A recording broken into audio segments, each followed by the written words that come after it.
नमस्कार दोस्तों, मैं डॉक्टर सुधा मौर्य आपका हमारे चैनल पर स्वागत करती हूँ। आज हम महाकवि सूरदास का वात्सल्य वर्णन प्रस्तुत कर रहे हैं, तो चलिए प्रारंभ करते हैं। प्रेम प्रत्येक प्राणी के जीवन का मूल है, जिसका पवित्र प्रतीक माँ का बच्चे के प्रति प्रेम है। इस स्नेह का चरमोत्कर्ष महाकवि सूरदास के काव्य में दृष्टिगत होता है, जो कि वात्सल्य भाव के कुशल चितेरे हैं। उन्होंने अपने काव्य में माता यशोदा का कृष्ण के प्रति प्रेम तथा कृष्ण की बाल सुलभ क्रियाओं का स्वाभाविक एवं मार्मिक चित्रण अत्यंत सूक्ष्मता से किया है। इसी कारण आचार्य रामचंद्र शुक्ल ने कहा है कि वात्सल्य और श्रृंगार के क्षेत्रों का जितना अधिक उद्घाटन सूर ने अपनी बंद आँखों से किया, उतना किसी और कवि ने नहीं। इन क्षेत्रों का कोना कोना वे झांक आए हैं। इन्होंने वात्सल्य का दो पक्षों में चित्रण किया है। नंबर 1, वात्सल्य का संयोग पक्ष। सूर ने वात्सल्य के संयोग पक्ष का बड़ा ही मार्मिक एवं मनोहारी वर्णन किया है, जो इस प्रकार है। नंबर 1, बालोचित चेष्टाओं एवं क्रीड़ाओं का वर्णन। सूर सागर में सूरदास ने कृष्ण जन्म की बधाई के उपरांत ही कृष्ण की बाल लीलाओं का आरंभ कर दिया है। कृष्ण का सोते सोते पलक मूंद लेना, तो कभी अधरों को हिलाना, हाथ और पाँव का अंगूठा मुँह में लेना, जैसे कर पग गही अंगूठा मुख मेलत, प्रभु पौड़े पालने अकेले, हरसी हरसी अपने रंग खेलत। माता यशोदा की गोद में खेलना तथा पालने में झूलना, जैसे यशोदा हरि पालने झुलावे, हलरावे दुलराई मलहावे, जोई सोई कुछ गावे। मथानी की आवाज़ के साथ नृत्य की चेष्टा करना, घुटनों के बल चलना, जैसे किलकत काना घुटरिन आवत, मणिमय कनक नंद के आंगन, बिंब पकड़िवे धावत। मैया द्वारा चंद्रमा दिखाने पर उसकी मांग करना तथा डगमगा कर गिर पड़ना, जैसे मैया मैं तो चंद्र खिलौना ले हूँ, या डगमगाई धरनी धरे पैया।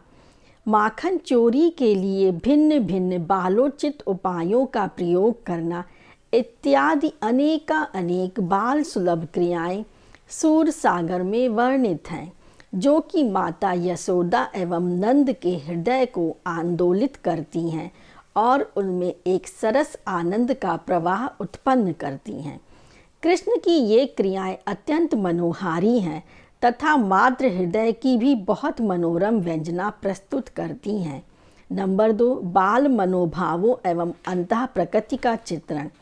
सूर ने बाल लीलाओं के वर्णन में बाह्य रूपों और चेष्टाओं का ही विस्तृत व सूक्ष्म निरूपण नहीं किया है, बल्कि बच्चों की अंतः प्रकृति का भी अनेक सुंदर एवं मधुर भावों द्वारा स्वाभाविक व्यंजना की है।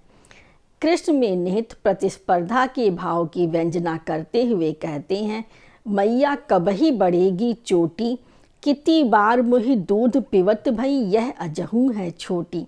इसी प्रकार माखन खाते समय पकड़े जाने पर कई बहाने बनाना, जैसे मैया मैं नहीं माखन खायो, ख्याल परे ये सखा सबे मिली मेरे मुख लिपटायो। और बलराम की यशोदा से शिकायत करना, जैसे मैया मोहि दाऊ बहुत खिजायो, मोसे कहत मोल को लीनो, तोहि जसमति कब जायो। इसी प्रकार माखन चोरी करते समय पकड़े जाने पर तर्क एवं चतुरता से अत्यंत सुंदर उत्तर देना, मैं जानियो यह मेरो घर है, ता धोखे में आयो, देखत हो गोरस में चीटी, काढ़न को कर नायो। इस प्रकार अत्यंत आकर्षक और मनोहारी रूप में इन्होंने बच्चों की अंतः प्रकृति का सजीव एवं सूक्ष्म चित्रण किया है।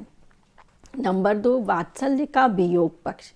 सूर ने वात्सल्य के संयोग पक्ष के साथ ही वियोग पक्ष का भी हृदय द्रावक चित्रण किया है। जब अक्रूर श्री कृष्ण को लेने गोकुल आते हैं, उस समय वियोग की आशंका से माँ यशोदा का हृदय धड़कने लगता है।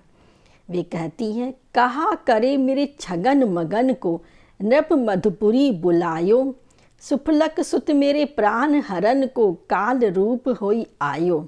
इसी प्रकार माता यशोदा कृष्ण की चिंता में स्नेह से भरी होकर कह उठती हैं, संदेशो देवकी सो कहिए, हो तो धाय तिहारे सुध की दया करत ही रहियो। सूर माता यशोदा की विभिन्न भाव दशाओं का वात्सल्य का अपूर्व चित्र खींचते हैं। डॉक्टर हजारी प्रसाद द्विवेदी के अनुसार यशोदा के बहाने सूरदास ने मात्र हृदय का ऐसा स्वाभाविक सरल और हृदयग्राही चित्र खींचा है कि आश्चर्य होता है। वस्तुतः सूर का काव्य बाल मनोविज्ञान की एक चित्र मंजूषा बन गया है, जिसमें वात्सल्य का हृदयहारी वर्णन है। इस संबंध में मैनेजर पांडे का विश्लेषण यह बताता है कि सूर वर्ण विषय के साथ तादात्म्य स्थापित करके उसकी अभिव्यक्ति करते हैं। वे जब बाल कृष्ण की लीलाओं, चेष्टाओं और मनोभावों की व्यंजना करते हैं तो स्वयं बालक बने प्रतीत होते हैं, और जब माँ यशोदा की अनुभूतियों की अभिव्यक्ति करते हैं तो मात्र हृदय से युक्त जान पड़ते हैं। इसी कारण सूर वात्सल्य सम्राट कहलाते हैं, जो कि अक्षरशः सत्य है। यदि आपको यह विवेचन अच्छा लगा है तो इसे लाइक कीजिए, ज़्यादा से ज़्यादा शेयर कीजिए और हमारे चैनल को सब्सक्राइब कर लीजिए। धन्यवाद।